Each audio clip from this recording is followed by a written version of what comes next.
mapagpalang araw sa ating lahat mga kapatid. Ako muli si Adrian Bernales ng Batch 3 at ito ang aking daily devotion. At ngayong araw ay pag-uusapan natin ay kung ano ang purpose ng prayer maliban sa humingi sa Diyos. At ang Bible verse natin ay mula sa Luke chapter 22 verse 42. Sinasabi dito sa ating scripture, saying, Father, if thou be willing, remove this cup from me. Nevertheless, not my will but thine be done. Kapag naririnig natin salita prayer o pagdarasal mga kapatid, kadalasan naiisip natin agad ay paghingi. Humihingi tayo ng guidance, blessings, provisions, kalakasan at kung ano na pa. Hindi ito masama dahil isa sa mga purpose ng panalangin ay paglapit natin sa ating Panginoon para ilapit ang ating mga pangangailangan. Pero ito nga lang ba ang purpose ng panalangin? Kagaya ng sinasabi sa ating scripture ngayong araw, sabi ni Jesus dito na siya mismo ang anak ng Diyos at nasa matinding paghihirap na siya sa Garden of Gethsemane.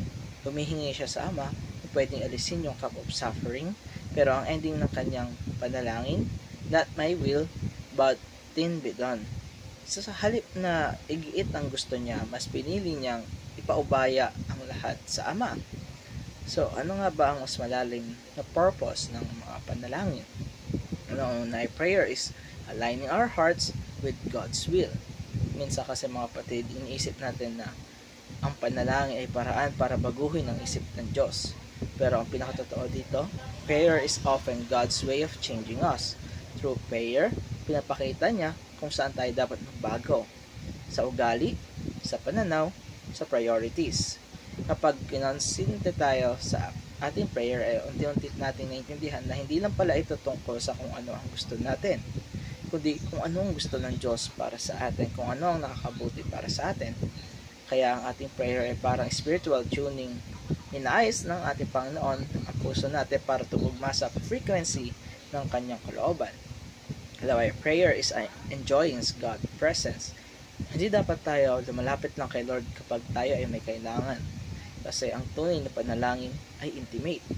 It's enjoying the presence of God, of the one who created you, loves you, and knows you better than anyone. Patulad ng isang relasyon, hindi mo lang kinakausap ang isang tao kapag may kailangan ka. Dapat ganoon din tayo kay Lord. May mga panahon sa prayer life natin na hindi ka hihingi. Mananahimik tayo lamang, magpapasalamat, magkikwento, minsan ay may iyak na lang tayo sa kanyang harapan, and that is still a prayer. It builds intimacy, it deepens trust, it fills you with peace that the world can never give. Prayer is God's means of glorifying Himself. Kapag nananalangin tayo, na-acknowledge natin na hindi tayo ang may kontrol sa lahat. Si Lord ang may hawak ng lahat. Kaya every answered prayer, every miracle, every peace that surpasses understanding, lahat ng yan ay dahil sa glory niya. At kahit hindi agad sinasagot ang prayers natin the way we wanted, si Lord pa rin ang nag-glorify kasi pinipili pa rin niya siya ang sambahin at paniwalaan sa gitna ng hindi pagkakaintindi. Kaya mga kapatid, ngayon tanongin natin ating mga sarili, paano tayo manalangin? At kung lumalapit lang ba tayo sa ating Panginoon, nagdadarasal lang ba tayo kapag tayo ay may kailangan?